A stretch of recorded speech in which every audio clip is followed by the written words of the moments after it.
Chapo Guzman, the world-infamous Sinaloa kingpin. He was in court today. Our investigative reporter Chuck Gowdy with late information for us tonight. Chuck. Judy, when your dad is El Chapo, you're all in the family business. Over the decades, Chapo's family business supplying 80% of Chicago's fentanyl, cocaine, heroin, and methamphetamines. Tonight, the latest member of the El Chapo family is in Chicago's federal lockup. Joaquin Guzman Lopez ordered held without bond after pleading not guilty during a short arraignment today. Guzman was on board this private prop jet that took off from Mexico and landed near El Paso, Texas, where American law enforcement took him into custody, along with this passenger, his father's former drug business partner and cartel co-founder with El Chapo, Ismael El Mayo Zambada.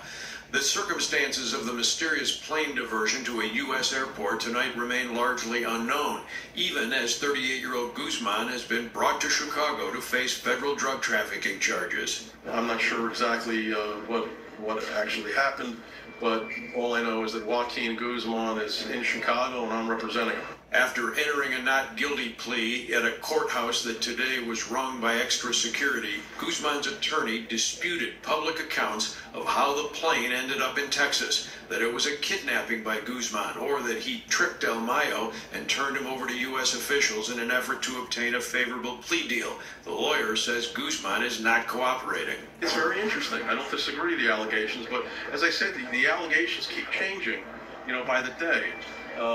I'm sure that eventually everything will come out. I just don't want to feed the beast. Former federal prosecutor here and chief ABC7 legal analyst Gil Sofer tonight says it sure looks like El Chapo's son has engineered a scheme to help himself. From a legal standpoint, does it matter how he ended up in the U.S.? So his lawyer is certainly going to argue that it matters. He will argue that he was forcibly abducted and that violates his due process rights, but that's probably a losing argument. What matters is what happens once he's on U.S. soil, and if he was treated appropriately here, then this prosecution can probably go forward.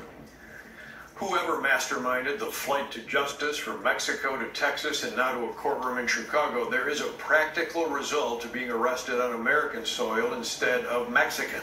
Accused cartel leaders arrested in Mexico would have faced extradition and the terms of a U.S.-Mexico treaty that prohibits extradition in a death penalty case. With Chapo's son and top 8 arrested in the U.S., the death penalty is on the table and it is a possibility.